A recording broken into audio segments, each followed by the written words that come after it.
BA part first के विद्यार्थियों के लिए प्राचीन भारत के इतिहास के अंतर्गत आज हम मौर्योत्तरकालीन कला और साहित्य के बारे में जानेंगे। ख्वारिज्म के टोपर कला नामक स्थान पर एक विशाल कुषाण प्रासाद खुदाई में मिला है, जो तीसरी चौथी सदी का है। इनमें एक प्रशासनिक अभिलेखागार था। फाहियान ने अपने वृत्तांत में पुरुषपुर के बुर्ज का उल्लेख किया है। यह एक 13 मंजिली भव्य इमारत था। वास्तव में मंदिरों का निर्माण और उसमें पूजा की प्रक्रिया बाद के वर्षों में शुरू हुई। इस काल में जो है बौद्ध स्तूप और अन्य धार्मिक इमारतें ज़्यादा बनाई गई। धार्मिक स्मारकों में जो है तक्षशिला का मंदिर जो है झंडियाल तक्षशिला का मंदिर, इसके अलावा नागरी राजस्थान का मंदिर, बेसनगर जो है मध्य प्रदेश का भगवती मंदिर, नागार्जुन कोंड का बहुकोणीय शिखर वाला मंदिर, ये सारे धार्मिक जो स्मारक हैं वो इसी काल के हैं। बौद्ध स्तूप जो है इस काल में ज़्यादा बनाए गए। तो अगर स्तूप की हम बात करें तो स्तूपों का आकार जो है अर्धवृत्ताकार होता था और उसका ऊपरी हिस्सा समतल होता था। इसे जो है धार्मिक या हम कह सकते हैं ईश्वर का आवास स्थल माना जाता था।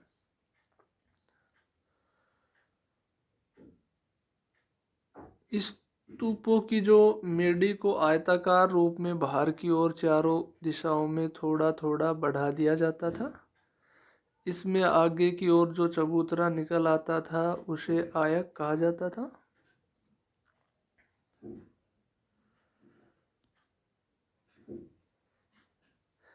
महत्वपूर्ण स्तूपों की अगर बात करें तो यद्यपि बोध गया का जो है स्तूप जो है जिसे अशोक ने निर्मित करवाया था, ये तो पहले का था। सांची का स्तूप जो है जो भारत का सबसे संभवतः सबसे महत्वपूर्ण स्तूप है। इसके अलावा जो है मथुरा में भी 2 स्तूप मिले हैं। अमरावती का जो स्तूप है यह सफ़ेद संगमरमर से बना है और यहाँ कई प्रकार की मूर्तियाँ पाई गई हैं। यहाँ आरंभिक चरणों में जो है बुद्ध का प्रतिनिधित्व प्रतीकों के माध्यम से हुआ है, परंतु प्रथम शताब्दी से जो है इन प्रतीकों के साथ बुद्ध की प्रतिमा भी बनने लगी। सांची का जो स्तूप है इसमें 3 स्तूप है और इसका निर्माण जो है अशोक काल में हुआ और 150 ईसा पूर्व में सुंग काल में आकर इसको दोगुना किया गया। और इसके दक्षिणी द्वार पर एक वक्तव्य है जिसके अनुसार यह प्रवेश द्वार जो है राजा सातकर्णी ने धर्म के लिए दान दिया। आरंभिक चरणों में जो है बुद्ध का प्रतिनिधित्व प्रतीकों के माध्यम से हुआ, परंतु प्रथम सदी में इन प्रतीकों के साथ बुद्ध की प्रतिमा बनने लगी। नागार्जुन कोंड का जो स्तूप है ये विशेष रूप से इक्ष्वाकुओं के समय में निर्मित हुआ। इसके अलावा जो है 1908 में किए गए एक उत्खनन से भी पेशावर के निकट शाहजी की डेयरी से एक स्तूप प्राप्त हुआ है। स्तूप का निर्माण जो है कनिष्क ने करवाया। इसका जिक्र फाहियान के द्वारा भी किया गया है। इनकी वास्तुकला जो है वो गांधार कला का नमूना है। गुफा वास्तुकला में जो है चैत्य और विहारों का निर्माण आता था और बौद्ध एवं जैन दोनों पूजा और अर्चना के लिए जो है इनका निर्माण करते थे। चैत्य जो है एक प्रकार का पूजा कक्ष था जिसके केंद्र में एक स्तूप था। इसमें एक लंबा आयताकार कक्ष होता था जिसका अंतिम छोर अर्धगोलाकार होता था और इसके अग्रभाग में जो है घोड़े की नाल के आकार की खिड़की बनी होती थी। इसे चैत्य खिड़की कहा जाता था। विहार जो है ये भिक्षुओं के रहने के लिए पहाड़ियाँ काटकर बनाई गई गुफाओं को जो है विहार कहते हैं। और इस काल में जो अधिकांश चैत्य पश्चिमी एवं पूर्वी भारत में बनाए गए। पश्चिमी भारत में जैसे भज, कार्ले, वेदसा, अजंता, पीतलकोरा, नासिक आदि है। और जो गुफा वास्तुकला का दूसरा नमूना है विहार या मठ, इसमें जैन और बौद्ध भिक्षु रहते थे। और पश्चिमी भारत में जो है आरंभिक विहार भज, वेदसा, अजंता, पीतलकोरा, नासिक और कार्ले था। खारवेल के शासनकाल में जैन भिक्षुओं के लिए उदयगिरी और खंडगिरी में विहार खुदवाए गए। उदयगिरी की पहाड़ी में जो है रानी गुम्फा सबसे विशाल है। मूर्ति कला की अगर जहाँ तक बात है तो मूर्ति कला के 3 महत्वपूर्ण केंद्र थे।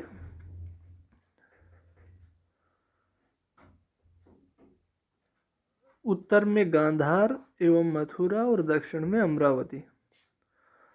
शुंग काल में जो है जैन धर्म में मूर्ति पूजा शुरू हो गई थी। और पटना में जो लोहानीपुर से प्राप्त सिर विहीन नग्न मूर्ति का संबंध तीर्थंकर से ही बताया जाता है। हाथी गुम्फा विलेख से ज्ञात होता है कि पूर्वी भारत के जैनों के बीच जो है मौर्य काल से पहले मूर्ति पूजा शुरू हो गई थी।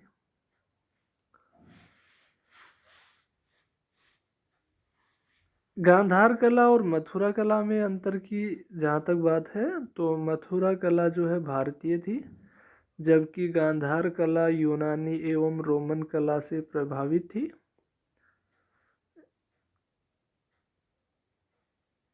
इसलिए जो गांधार कला है वो भारत यूनानी या रोमन कला कहलाती है। निर्माण कला जो है यूनान से ली गई, किंतु भावना में तो यह मूलतः भारतीय है। मथुरा कला में एक प्रकार से चिन्हित लाल पत्थर का उपयोग किया गया है, जबकि गांधार कला में एक प्रकार के गहरे नीले परतदार चट्टान और काले पत्थर का प्रयोग किया गया है। मथुरा कला के संरक्षक सर्वप्रथम कुषाण हुए, जबकि जो गांधार कला के संरक्षक शक और कुषाण थे। इसके अलावा भी अगर अंतर जो है देखें तो मथुरा कला आदर्शवादी थी, जबकि जो गांधार कला है वो यथार्थवादी थी। गांधार कला में शारीरिक विवरणों की शुद्धता पर विशेष बल दिया गया था, विशेषकर मांसल, त्वचा और मूंछों आदि का चित्रांकन किया गया था। दूसरे इसकी खास विशेषता मोटे कपड़ों की भड़कीली मोड़ मूर्तियों में व्यक्त किया गया है, जबकि मथुरा कला में मूर्ति को की आध्यात्मिकता की भावना देने की कोशिश की गई है। गांधार कला की जो सबसे बड़ी देन है वो है बुद्ध की मूर्ति का क्रमिक जो है उन्नति, जिसमें वो है यूनान के अपोलो जैसे देवता की अनुकृति दिखाई देते हैं। मथुरा कला जो है इसका जन्म 2री शताब्दी ईसा पूर्व में माना जाता है और इस कला में जो है बौद्ध, जैन तथा ब्राह्मण धर्म के अनुयायियों के लिए मूर्तियां बनाई जाती थी। और इस कला की खास विशेषता यह है कि इसमें जो है गांधार कला की तरह इसमें भी जो है कुषाण काल के राजा और सामंतों की मूर्तियां बनाई गई है। बुद्ध की जो प्रतिमाएं हैं वो बैठी और खड़ी दोनों ही जो प्रतिमाएं हैं। बुद्ध की जो प्रथम मूर्ति है वो मथुरा कला के अंतर्गत ही बनाई गई। इसके अलावा जैन की अगर प्रतिमाएं देखें तो कंकाली टीला मथुरा का एक प्रमुख स्थल है जहाँ से कई जैन मूर्तियां प्राप्त हुई हैं।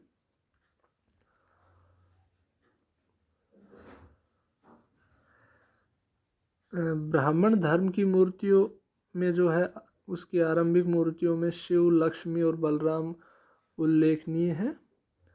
कुषाण काल में कार्तिकेय, विष्णु, सरस्वती, कुबेरनाथ और अन्य देवताओं की मूर्तियां प्राप्त हुई हैं। हालांकि शिव लिंग के रूप में पूजे जाते थे, परंतु इस काल में जो है चतुर्मुख लिंग का निर्माण होने लगा था और इसमें एक लिंग के चारों ओर शिव की मुखाकृति लगी होती थी। कुषाण काल में सूर्य देवता, 2 घोड़े जुते हुए एक रथ पर सवार की मूर्ति भी जो है मिलती है। मथुरा में यक्ष और यक्षिणी की अनेक मूर्तियां प्राप्त हुई हैं। इसका संबंध जो है बौद्ध, जैन और ब्राह्मण तीनों धर्म से है। इसके अलावा जो कुबेर की मूर्ति मोटे व्यक्ति के रूप में बनाई गई है और उसका संबंध जो है मदिरा और पान से दिखाया गया है। इस देवता पर जो है डायोनिसिस जैसे देवता के प्रभाव हैं, जो है यूनान के देवता है उन जैसा जो है इस पर प्रभाव दृष्टिगोचर होता है। शासकों की प्रतिमाओं में जो है मथुरा के मटगांव से प्रमुख कुषाण और शक राजा जो है कनिष्क, भीम, चस्टन की विशाल प्रतिमाएं प्राप्त हुई हैं। अमरावती कला केंद्र में जो है पूर्वी दक्कन में कृष्णा एवं गोदावरी की निचली घाटी में अमरावती कला